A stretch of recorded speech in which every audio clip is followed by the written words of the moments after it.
Hi sweeties, எல்லாருக்கும் வணக்கம். நான் உங்கள் நாண்டி. இந்த வீடியோவில் எங்களோட Friday evening to night routine தான் ஷேர் பண்ணியிருக்கேன். இதில் நிறைய கிச்சன் டிப்ஸும் நான் ஷேர் பண்ணியிருக்கேன். வீடியோவை ஸ்கிப் பண்ணாமல் லாஸ்ட் வரைக்கும் பாருங்கள். மார்னிங்கே பார்த்திங்கன்னா பச்சைப்பயிறு கம்பு எல்லாமே வெயிலில் காய வச்சுருந்தேன். ஸோ ஈவினிங் அது எல்லாத்தையும் பாக்ஸில் ஸ்டோர் பண்ணி வச்சிடலான்னு சொல்லிட்டு தான் பண்ணிகிட்ருக்கேன். இந்த விலாக் பார்த்திங்கன்னா ஈவினிங் ஒரு 4 o'clockலேருந்து ஸ்டார்ட் பண்ணியிருக்கேன். இந்த நாட்டு கம்பில் பார்த்திங்கன்னா மேலே அதோட தோல் எல்லாமே இருக்கும். ஸோ அதை க்ளீன் பண்ணுறது ரொம்ப டிஃபிகல்ட்டாக இருக்கும். எப்படி ஈஸியாக க்ளீன் பண்ணுறதுன்னு பார்க்கலாம். ஒரு மிக்சர் ஜாரில் நான் குட்டி குட்டி பேட்சஸாக கம்பு போட்டு பல்ஸ் மோடில் 2 times நான் ட்ரிப் பண்ணி எடுத்துக்க போகிறேன். ஸோ ஒரு செகண்ட் நம்ம போட்டாலே போதும், அதோட தோல் எல்லாமே தனியாக வந்துடும். ரொம்ப அரைச்சிட்டிங்கன்னா அது பவுடர் ஆகிடும். ஸோ லைட்டாக ஒரு செகண்ட் மட்டும் நீங்கள் ட்ரிப் பண்ணி எடுத்திங்கனாலே அதோட தோல் எல்லாமே தனியாக வந்துடும். ஸோ அதை எப்படி க்ளீன் பண்ணுறதுன்னு காட்டுறேன். ஸோ குட்டி குட்டி பேட்சஸாக இந்த மாதிரி போட்டு நான் ஒரு பிளேட்டில் கொட்டி வச்சுக்கிறேன். இதே மாதிரி இருக்க எல்லாத்தையுமே பல்ஸ் மோடில் போட்டு வச்சுக்கோங்க. ஸோ இந்த மாதிரி ஒரு முரத்தில் இப்படி இப்படி தட்டுவாங்கள்ல, ஸோ அது எனக்கு பண்ண தெரியாது. அதனால் அப்படியே களைச்சி விட்டு ஊதி விட்டுட்ருக்கேன்.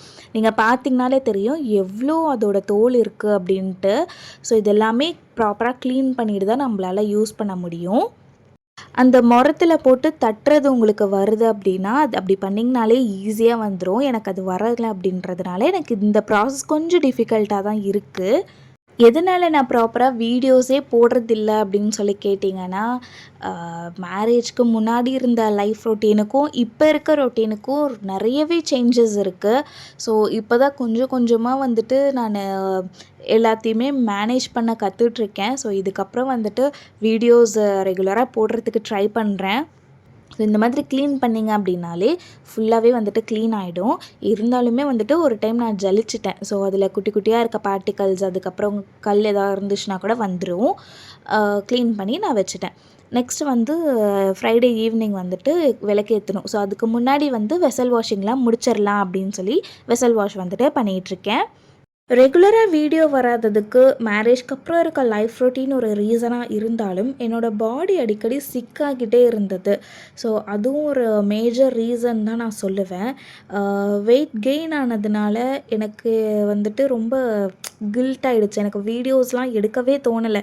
நம்ம இவ்வளோ குண்டாக இருக்கோமே, எனக்கே சுத்தமாக என்னோடய வீடியோ பார்த்தா பிடிக்கல. நான் நிறைய விலாக்ஸ்லாம் எடுத்துகிட்டு நல்லாவே இல்லைன்ட்டு டெலீட் பண்ணிவிட்டு விட்டுருவேன். இந்த டைம் தான் எடிட் பண்ணி அப்லோட் பண்ணியே ஆகணும் அப்படின்னு சொல்லிட்டு நான் எடுத்துகிட்ருக்கேன். ஒரு விஷயத்துலேருந்து ஓவர் கம் பண்ணி வரத்துக்கு ரொம்ப ரொம்ப கஷ்டமாக இருக்குது.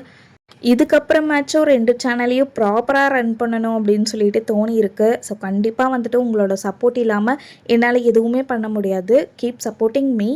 கம்பு க்ளீன் பண்ணுறப்போ அந்த டஸ்ட் எல்லாமே கவுண்டர் டாப் ஃபுல்லாக இருந்தது. ஸோ அதையும் கையோட க்ளீன் பண்ணி முடிச்சுட்டா ஒரு வேலை முடிஞ்சிரும்னு சொல்லிட்டு க்ளீன் பண்ணிவிட்டு ஃப்ரெஷ்அப் ஆகிட்டேன். ஒரு quick get ready with me பார்த்துடலாம். ஸோ இப்போ ரீசெண்டாக மாய்ஸ்சரைசருக்கு நான் ஆலோவேரா ஜெல் தான் யூஸ் பண்ணிகிட்ருக்கேன். நிவ்யா தீந்துருச்சு. ஸோ என்னை ஃபர்ஸ்ட்லேருந்து ஃபாலோ பண்ணுறவங்களுக்கு தெரியும், என்னோடய all time favourite Nivea brand தான். இப்போலாம் ஸ்கின் கேர் ரொட்டீனே ஃபாலோ பண்ணுறதில்ல. ஏன்னா ரொம்ப டைம் ஹெக்டிக்காக இருக்கிறதுனால. So moisturiser and lip balm போட்டாலே ஓகே அப்படின்னு தோன்ற அளவுக்கு ஆயிடுச்சு. என்னோடய கோ டு ஹேர் ஸ்டைல் அப்படின்னா இது தான் நான் சொல்லுவேன்.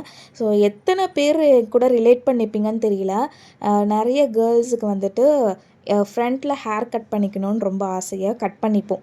பட் ஆனால் அது ஃபேஸில் விழும்போது ரொம்ப இரிட்டேட்டிங்காக இருக்கும். நம்ம எடுத்து விட்டாலுமே டொயின் முன்னாடி வந்துகிட்டே இருக்கும். ரொம்ப காண்டாகும். ஸோ எடுத்து இந்த மாதிரி கிளிப் போட்டால் தான் சாட்டிஸ்ஃபைடாக இருக்கும். ஆனால் கட் பண்ணிக்கணும் அப்படின்னு சொல்லிட்டு ஆசை இருக்கும். ஸோ உங்களுக்கும் இந்த மாதிரிலாம் தோணுச்சு, நீங்களும் இப்படி பண்ணுறீங்கன்னா கீழே கமெண்ட் பண்ணுங்கள். இந்த ஒரு ஹேர் ஸ்டைல் மட்டும் நீங்கள் என்ன காஸ்டியூம் போட்டாலுமே அது கூட செட் ஆகிடும். ஸோ லைட் பஃப் வச்ச மாதிரி தான் இருக்கும். 2 சைடுமே சின்னதாக ஹேர் எடுத்து நான் ஒரே ஒரு ட்விஸ்ட் பண்ணி கிளிப் பண்ணி செக்யூர் பண்ணிக்கிட்டேன். இப்போ நான் குர்த்தி போட்டிருக்கேன். இதுக்குமே செட் ஆகும். நீங்கள் சாரீ கட்டிங்கனாலும் செட் ஆகும். ஈவன் நீங்கள் வெஸ்டர்ன் அவுட்ஃபிட் போட்டிங்க அப்படின்னாலுமே செட் ஆகும். இந்த மாதிரி போட்டு போனி டைல் ஒன்று போட்டுக்கிட்டிங்கன்னா பர்ஃபெக்டாக இருக்கும்.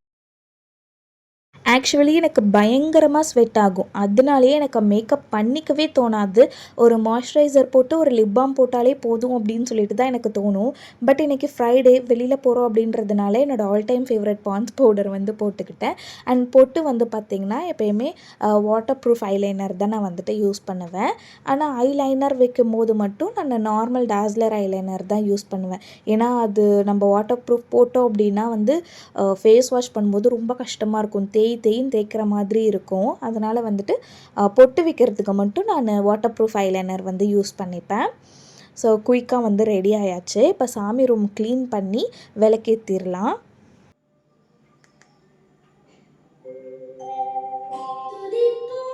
ஈவினிங் ஆனால் மட்டும் வீடு அப்படியே பக்தி பரவசமாயிடும். நேற்றே வந்து விளக்கு எல்லாமே க்ளீன் பண்ணி வச்சுட்டேன். இன்றைக்கி வந்துட்டு லைட்டாக டஸ்ட் எல்லாம் தொடச்சி விட்டுட்டு பூ வச்சு விளக்கேற்றிட்டா வேலை முடிஞ்சுது. எல்லா டைமும் ஃப்ளவர் வாங்கும்போது எல்லா டைப் ஆஃப் ரோஸஸுமே கலந்து தான் வாங்குவோம். ஸோ கலராக வைப்போம். இந்த டைம் வந்து பார்த்திங்கன்னா ஃபுல்லாகவே பட் ரோஸாக வாங்கிட்டு வந்துட்டாங்க. பட் இதோட ஸ்மெல்லு வந்துட்டு சூப்பராக வந்து இருந்தது. ஆக்சுவலி எங்களோட சாமி ரூம் க்ளீன் பண்ணும் போதே நான் வந்துட்டு பன்னீர்லாம் தெளித்து தான் க்ளீன் பண்ணுவேன். அதுவே நல்ல ஒரு அரோமாவாக இருக்கும். நல்ல ப்ளசண்ட்டாக இருக்கும். சாமி ரூம்குள்ளே வந்தாலே ஃப்ளவர்ஸ்லாம் வச்சதுமே இன்னும் நல்லா ஸ்மெல் சூப்பராக இருந்தது. மைண்ட் ஒரு மாதிரி நல்லா ரிலாக்ஸிங் அண்ட் பீஸ்ஃபுல்லாக வந்துட்டு இருந்தது.